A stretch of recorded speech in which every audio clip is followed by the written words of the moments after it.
hermanas, radioyentes y televidentes. Hoy día 8 de septiembre, festividad de la Niña María, de María Niña, de la Natividad de la Virgen María. En fin, las denominaciones son variadas, pero se recuerda o se celebra la Natividad, el nacimiento de la Virgen María. En nuestra devoción existen muchas denominaciones o, diríamos, nombres diversos. Por ejemplo, para el Niño Jesús tenemos el Niño Jesús de Praga, el Divino Niño, también el Niño del Doctorcito, el Niño de Atocha, y en fin, otras denominaciones de acuerdo a los lugares donde se ha rendido culto. Y igualmente de la Santísima Virgen María hay diversas denominaciones. Por ejemplo, se dice la Natividad de la Virgen María, Natividad, simplemente el nacimiento. Y en otros también se recuerda a la Niña Virgen María, Niña María. Bueno, aclaro, hermanos, que en la Biblia no aparece el nacimiento de la Virgen María, el nacimiento. Solamente aparece, nos lo dijo aquí, y Santana tampoco, pero se supone, tiene que celebrarse un día, y se ha establecido así en esta forma, porque hemos de honrar, así como honramos a Jesús, sus 2 fiestas, también a María otras 2 fiestas, Juan Bautista 2 fiestas. Y la celebración se basa en que hemos de honrar, como nos dice el libro del Eclesiástico, honrar a nuestros antecesores, a nuestros grandes hombres, personajes que han hecho algo por nosotros. Por lo tanto, es lógico. Hoy día recordamos, de acuerdo al calendario, tenemos como 20 santos, 20 personajes. Los personajes, las celebraciones son, primero, la Natividad de la Bienaventurada Virgen María. Otro santo también, el Papa San Sergio I, estamos en el siglo VIII. Luego, Santo Tomás de Villanueva, obispo de la Orden de Ermitaños de San Agustín. Agustino, un gran santo Tomás de Villanueva. También Marsella Beato Federico Sanán, padre de familia y miembro de las conferencias de San Vicente de Paúl. Estamos en el año 1850, o sea, mitad del siglo XIX. Y también recordamos en este día en Valencia, Beatas Josefa de San Juan Ruano García. Bueno, también son mártires con motivo de la Revolución o de la República Española.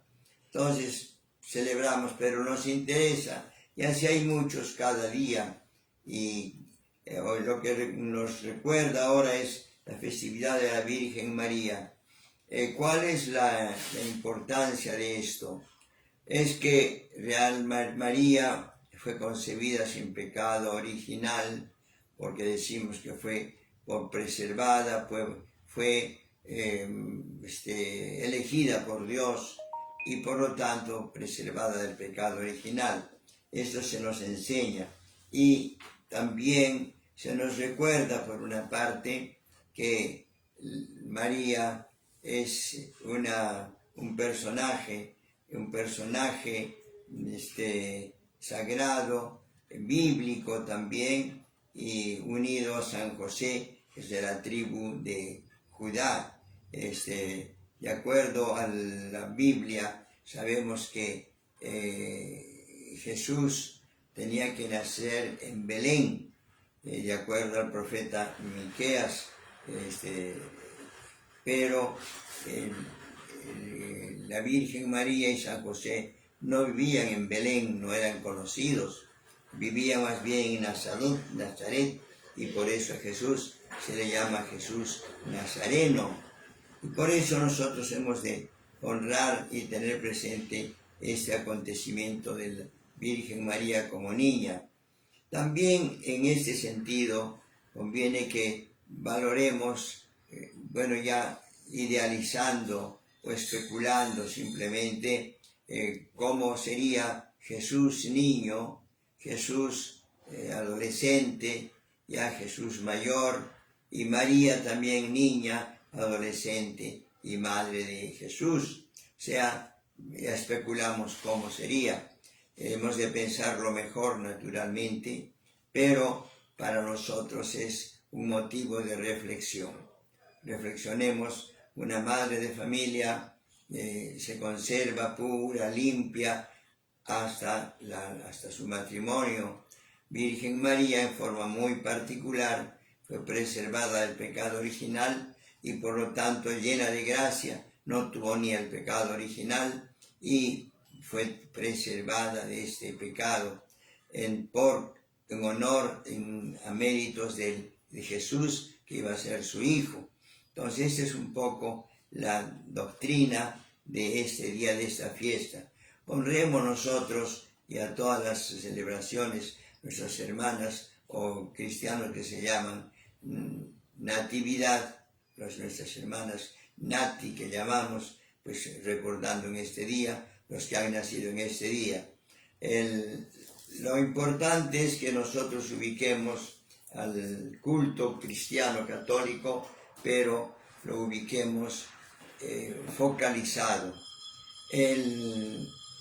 La ubicación del culto está en el lugar donde uno vive, y para eso he visto conveniente que nosotros hemos de conocer la parroquia donde vivimos. ¿Y a qué se debe esto? Porque la iglesia, la religión, está en la tierra, o sea, está pisando tierra. Y pisando tierra pues es un lugar físico, y el lugar físico es donde nosotros vivimos. Y ese lugar físico no puede ser una confusión, y por eso a nivel de iglesia, ya desde un principio hemos visto que hay en la iglesia, en el libro del Apocalipsis, se dice una carta a la iglesia de Éfeso, una carta a la iglesia de Filadelfia, una carta a la iglesia de Esmirna, en fin, a los diversos pueblos donde habían cristianos. También nosotros, usted y yo y todos, estamos en un sitio determinado, es nuestra parroquia. Y en base a eso es que la iglesia es una organización también material, un poquito así como un país o como una ciudad, como un estado. Y la iglesia, decimos, es el territorio, pero también es la circunscripción, la ubicación donde están los cristianos, o también es la persona donde estén. Nosotros somos iglesia, estemos dentro de un templo o fuera del templo, somos iglesia.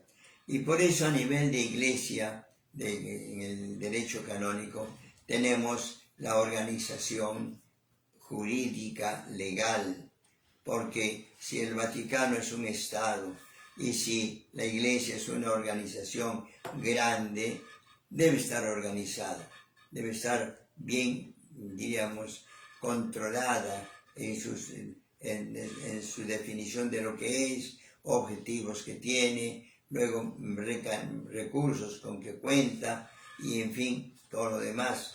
Entonces, tenemos también que nosotros estamos organizados, por una parte, en la Iglesia Universal con el Papa, la Iglesia local con el Obispo es nuestra autoridad, y luego más cerca la Iglesia parroquial con el párroco. Entonces, estamos y cada uno de nosotros vive necesariamente dentro de unas estructuras y concretamente en la parroquia, ¿no? Entonces tenemos esa organización. Ustedes, hermanos, procuren saber ubicarse dónde están ubicados, a qué parroquia pertenecen. ¿Para qué? Para que podamos colaborar con la parroquia, para que así estructuralmente todas las parroquias trabajen organizadamente, o que también la parroquia nos pueda ayudar en algo, en algunas gestiones. Esa es la importancia de la sectorización de las parroquias. En ese sentido, hermanos, confiamos que todos ustedes tomen conciencia y se inscriban, vean, sepan dónde pertenecen. Para todo esto existe una legislación llamada pues el Código de Derecho Canónico, que tiene 1700,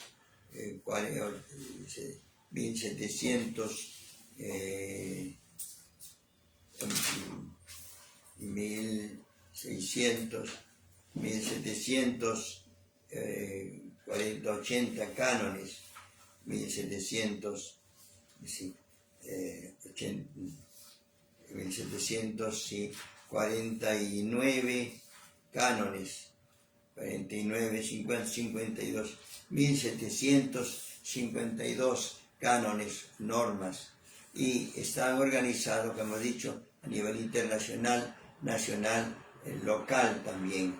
Entonces, esto es, y esta legislación comprende, por una parte, lo que es las nociones generales de la Iglesia, ¿no? Por ejemplo, dice normas generales, las leyes que la Iglesia es una sociedad también, tiene su organización, autoridades, etc. En el libro segundo nos pone del pueblo de Dios, ya el pueblo de Dios, o sea, los bautizados, todos pertenecen a la Iglesia. ¿Y cómo se identifica esto? Mediante la partida de bautismo. Esos son iglesias.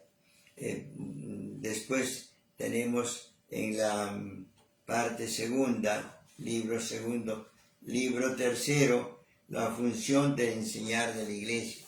La Iglesia debe enseñar, difundir la doctrina. Y en el libro cuarto, la función de santificar, o sea, de no solamente enseñar, sino hacer superar a las personas. Y así entonces pone ahí todos los sacramentos y todo. En el libro quinto, de los bienes temporales de la Iglesia, o sea, necesariamente, siendo una iglesia material y espiritual, necesita pues un sustento físico material, o sea, la base de un edificio, los bienes temporales de la Iglesia. Y luego ya en el libro sexto vemos las sanciones de la Iglesia, porque si alguien se porta mal, ahí también en el Código Todo Derecho tiene también leyes para herir o también para orientar o estimular. Luego también se viene el libro séptimo, los procesos, cuando hay dificultades reyertas entre uno y otro párroco, en fin, sacerdotes. Luego también en este libro de los procesos se trata de los juicios dentro de la Iglesia. Y luego tenemos ya en la parte cuarta, si quiere, libros séptimo, libro con las partes que tiene ahí la organización de la curia romana. Y ahí vemos que siempre en la Iglesia estamos dentro de un organigrama, ¿no? Y por lo tanto, la tarea yo les recomiendo a ustedes, hermanos, que se ubiquen donde está su parroquia a la que pertenecen y háganse presentes y apoyen esa parroquia o pidan apoyo a esa parroquia si es que necesitan, pero necesariamente debemos conocer nuestra parroquia.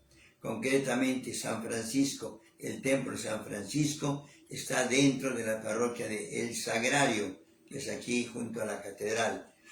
San Francisco no es parroquia, es santuario, un lugar de culto, pero no se bautiza, no hay sacramentos, sino solamente la confesión, la Eucaristía, la misa y extraordinariamente matrimonios con permiso del párroco.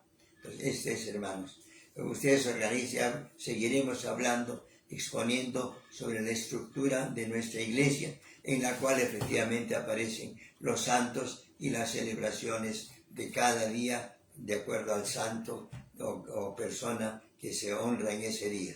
Paz y bien, hermanos, que el Señor nos ilumine.